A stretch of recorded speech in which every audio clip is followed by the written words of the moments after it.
Well, I wasn't going to do this one straight away. This is about afternoons, but clearly I'm not going to get into the shops yet because there's a load of idiots hanging around trying to rush in there, and they've changed all the time, and so I'll do the evenings one now. So really, your evenings, to be fair, won't be much different because you would effectively be back from work, and if you structured your day correctly and managed your time, you should have everything done by the time you get to your evening meal, and the degree of normality should really kick in. The only thing I can really advise, which was helpful for me, and this might sound a bit prehistoric to some, is to keep a diary. Allow you a chance to just reflect on what you've done throughout the day, look at the good points and the bad points, and over time you can reflect on the past, and you can decide where you've gone right and where you've gone wrong. And the main thing is, way off in the future, whenever that might be, whenever you think you're having a crap time, look in your diary and look at what you've been through. Allow yourself to, it helps to lend a little bit of perspective on how things can be, and it will then help you to appreciate the simplest things in life, because you've gone through this phase, through this pandemic, and you've been isolated, and it can be a tough time mentally and physically and financially.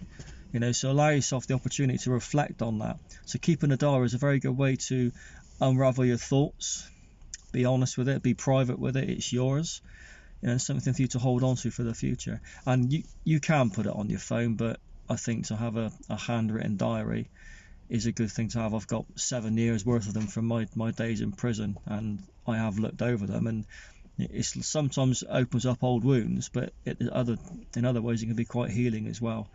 So keep a diary, really, and then your evening routine is as it is, but maintain that slower pace. Don't rush anything, just cherish the time that's there.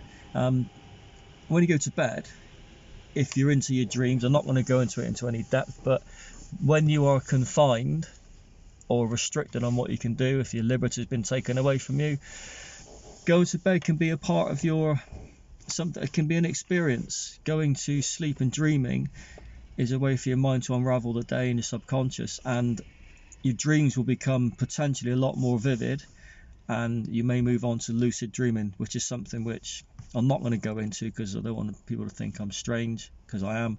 I think it's more of a case of something for you to experiment with in your sleep. Remember your dreams. You get to the point where you actually look forward to going to bed. Okay, so that's to structure your day is how it's going to work. I'm not going to recap on it. Just watch the video again if you need to. I've got it on Instagram and Facebook and YouTube, so if you need to get hold of me, just message me. If anything I can do to help out, I will. But the next one I'll do will be maybe giving some tips of what you can do, some short-term and long-term goals, the things I used to do to manage my time when I was behind my door. Anything I can do to help out, let me know.